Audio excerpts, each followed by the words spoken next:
जब रमज़ान की ताक रातों में मैं अफ्तार ठूस कर सोफे पे बैठा इंस्टाग्राम स्क्रॉल कर रहा था कि अचानक मुझे नशे की तलब होने लगी। उस वक्त मैं कुछ नैश दोस्तों के साथ रहा करता था तो मुझे नशों की आदत पड़ गई थी। नशे भी वो जो सिगरेट से ऊपर और दम वाले पानी के नीचे आते हैं। सूबेदार ने जब अपनी तारीफ बयान की मेरे तो हासे निकल गए।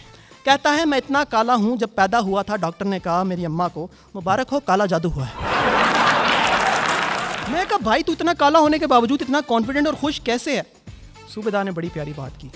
कहता है मैं इतना कॉन्फिडेंट और खुश इसलिए हूं ना क्योंकि मुझे कभी नज़र नहीं लग सकती। कहता है क्योंकि नज़र लगने के लिए नज़र आना बहुत ज़रूरी होता है। ख़वातीनो हज़रात, मेरा नाम मोहम्मद अहमद है और मैं एक बहुत ही शरीफ मर्द हूँ। आई जस्ट रियलाइज ये बातें एक दूसरे के बहुत ऑपोजिट हैं, लेकिन नाशपाती वालों ने कहा था हिपोक्रेसी पे बात करोगे तो पैसे ज़्यादा मिलेंगे। तो खैर मैं वाकई में बहुत शरीफ हूँ क्योंकि मैं जो हूँ ना मैं गालियाँ नहीं देता। Let me explain. मैं वाकई में बहुत शरीफ हूँ, मैं गालियाँ नहीं देता, लेकिन जब से नाशपाती वालों के साथ काम करना शुरू किया बहुत आरामी हो गया। इतनी क्रिएटिव फ्रीडम देते हैं, कहते हैं मतलब जाओ किसी भी बात पे बात मतलब कुछ भी कर लो। नाशपाती वालों की अगर कोई सिम होती ना तो उसका ये स्लोगन होना था, नाशपाती सब याद हो। दोस्तों वाला माहौल है ना, मतलब दोस्तों में तो गालम गलोच चलती रहती है, यू नो। तो खैर मैं भी आज अपने एक बड़े ही ख़ास दोस्त के बारे में आप सबको बताना चाहता हूँ। दोस्त ना दो किस्म के होते हैं। पहले वो जो आपके मुश्किल वक्त में आते हैं, आपको उससे निकालते हैं, खुश कर कर चले जाते हैं। दूसरे वो जो आपके सही टाइम में आते हैं, आपको उससे निकालते हैं और येंड देकर चले जाते हैं।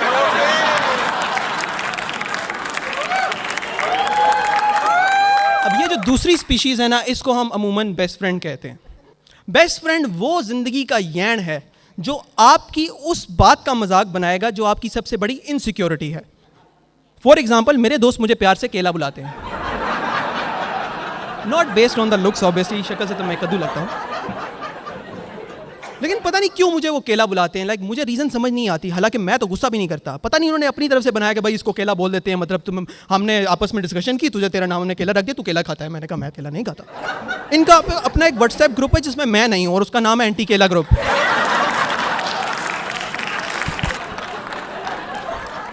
मुझे समझ नहीं आई, मैंने आज तक कभी केला नहीं खाया यार। सही हो गए, बैठो पैन। खैर मेरी बात पे बाद में आते हैं, मैं दोस्त की बात कर रहा था। खैर मैं अपने वाले यैंड की बात कर रहा था एंड आई एम श्योर आप सबकी ज़िंदगी में भी अपने अपने यैंड होंगे, किसी का छोटा, किसी का बड़ा, किसी का बचपन का, किसी का ऑफिस का कोलीग, राइट। तो मेरा वाला यैंड ना मुझे सोशल मीडिया के ऐसे तंगो तारीख कोने से मिला था ना कि जिसके बारे में बताते भी मुझे शर्म आती है। ये बात है कोरोना के वक्तों की, जब रमज़ान की ताक रातों में मैं अफ्तार ठूस कर सोफे पे बैठा इंस्टाग्राम स्क्रॉल कर रहा था कि अचानक मुझे नशे की तलब होने लगी। उस वक्त मैं कुछ नैश दोस्तों के साथ रहा करता था तो मुझे नशों की आदत पड़ गई थी। तो नशे भी वो जो सिगरेट से ऊपर और दम वाले पानी के नीचे आते हैं, डबल। तो खैर मैंने अपने एक नैश दोस्त को मैसेज किया, मैंने कहा ब्रो तो तलब हो रही है यार, भैंस चोर लिंक अप करवा दे। तो वो उसका आगे से वॉइस नोट आता है किसी पार्टी में, पीछे फुल कहता ब्रो अभी पार्टी में तुझे लिंक अप कराता हूँ, 5 मिनट देता मुझे। मैं कहा शट अप। अच्छा अब मैं थोड़ा आपको सिनारियो बताता हूँ। वो जिस सप्लायर से ड्रग्स लिया करता था ना, वो किसी व्हाट्सएप ग्रुप में चैट किया करते थे और वो बता रहा था कि जिस व्हाट्सएप ग्रुप में वो बात करते हैं वहाँ पे बड़ी सोफिस्टिकेटेड कोड वर्ड्स में बातें चलती हैं। मैं कहा चलती होंगी, मुझे नशों से लेना देना है, मुझे उनसे क्या लेना देना है। तो 5 मिनट गुजरते हैं और मुझे नोटिफिकेशन आती है, टिंग 0382 486 560 added you to a WhatsApp group named अफ्तार दियां गल्लां। मुझे फिर भी नशों से लेना देना था। खैर अब मैं इस व्हाट्सएप ग्रुप को खोलता हूँ, इसकी डीपी पर नज़र पड़ती है। जैसे ही डीपी खोलता हूँ तो नूर की शुआएं मेरी आंखों पे पड़ती हैं। मैं क्या देखता हूँ कि एक चांद सितारे का बैकग्राउंड है, आगे एक बहुत ही पुरमुसरत, पुरवकार, बहुत ही मोअज़्ज़िज़ शख्सियत, मुफ्ती कवि। मुझे समझ आ गई कि ये ग्रुप चैट किस तरफ जा रही है। अंदर मैसेजेस आने लग गए हैं, कोई वॉइस नोट भेज रहा है, कोई स्टिकर्स भेज रहा है। तो मैंने ना एक ऐसी वॉइस नोट रैंडम प्ले किया। पीकी ब्लाइंडर्स का म्यूज़िक, आगे 50 साल गांव का मर्द कह रहा है, मित्रा ते प्रावो कोई वॉइस नोट भेजो, कोई मैसेज भेजो, गप शप करिए। ऐसी शक्ल थी मेरी। कोई स्टिकर भेज रहा है, किसी को अफ्तारी हजम नहीं हो रही, कोई और नहीं हुआ हुआ है, अजीब अजीब निज़ाम चल रहा है। तो नीचे एक वीडियो लिंक आता है डॉक्यूमेंट फॉर्म में, और उस पर बहुत ज़्यादा लाइक्स आ रहे हैं। वीडियो का टाइटल है वीना मलिक रमज़ान लीक्स।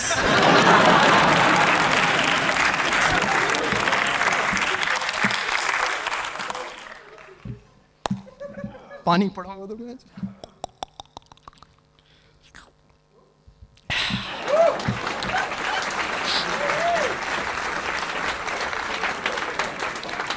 हमारा एक बहुत ही प्यारा स्टैंड अप कॉमेडी है, मुबशिर अभी परफॉर्म करके गया है।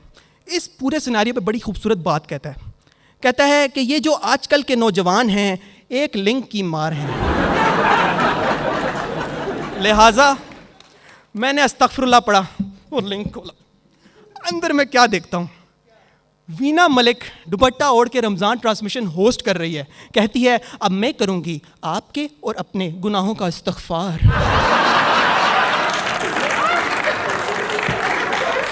ये वो तंगो तारीख कोना है जहाँ से मुझे अपना बेस्ट फ्रेंड मिलने वाला है। अगला मैसेज ही उस बेस्ट फ्रेंड का था। उस बेस्ट फ्रेंड के मैसेज से पहले एक और वॉइस नोट आया, किसी ने नासिर खान जान को उठा के अंदर ग्रुप में डाल दिया। मैं वॉइस नोट प्ले करता हूँ। ये इस ग्रुप में मुझे किसने ऐड किया है, पता नहीं आप कौन है, कहाँ से आपका बिलोंग है। मैं एक सेलिब्रिटी बंदा हूँ और सेलिब्रिटीज को इस तरह आपकी औकात जुर्रत नहीं होनी चाहिए इस तरह ग्रुप में ऐड करने के। वो अलग ही केला खा गया, कहता है और मैं गे नहीं हूं।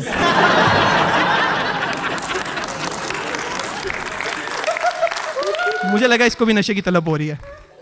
And adding on to that कहता है मैं गे नहीं हूं, मेरा अपना पर्सनल सन बांड हुआ है।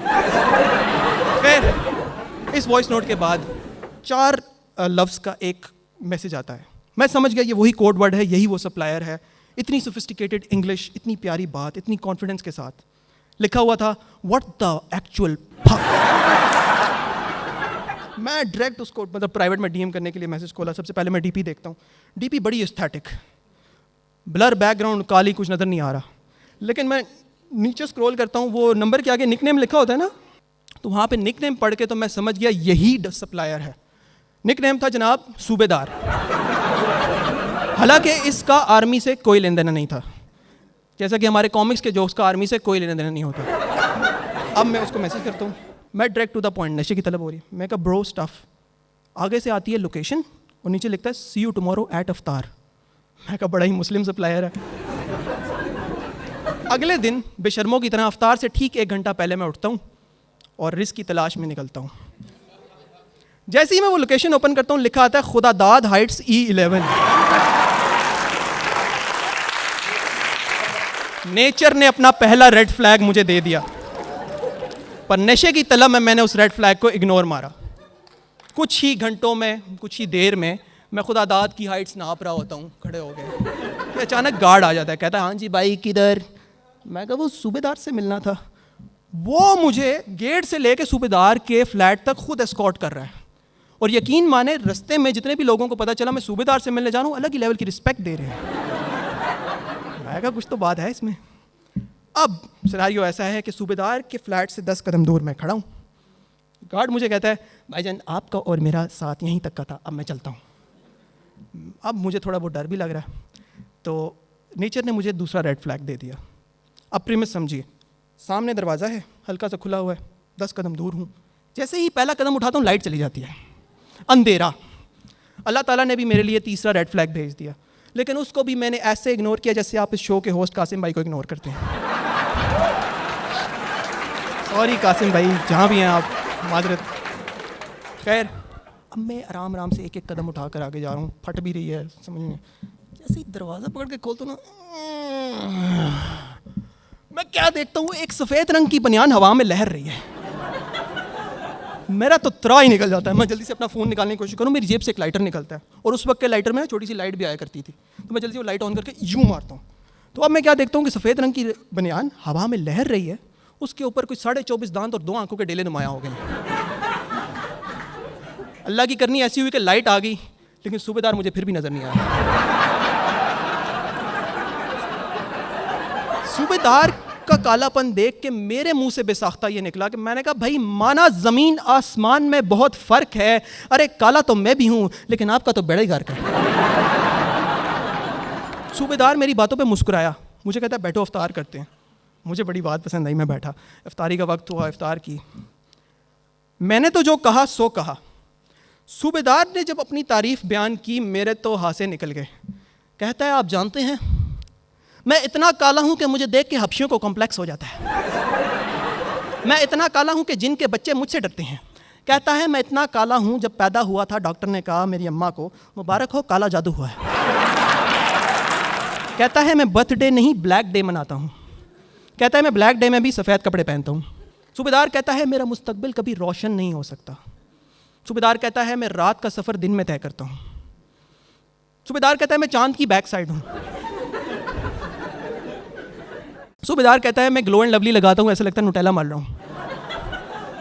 And he went on and on and on। मैंने रख के मुंह पर चंड मारी। मैं कहा क्या कीता चरस अंदर ले लेती है, क्या हो गई? मैं कहा what the actual fuck, I don't give a fuck about your कालापन, tell me where is the stuff. कहता what stuff, I thought you are bringing the stuff. मैं कहा मैं?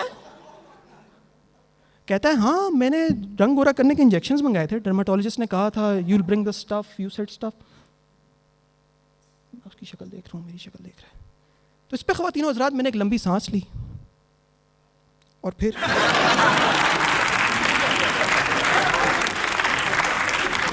केला खा लिया। ये बात प्रोसेस कर ही रहा था कि दोबारा से नोटिफिकेशन आती है, टिंग। मैं देखता हूँ वही नैश दोस्त है। कहता है ब्रो सॉरी रात को हैंगओवर बहुत था, तुझे नंबर नहीं भेज सका, ये भेज रहा हूँ नंबर।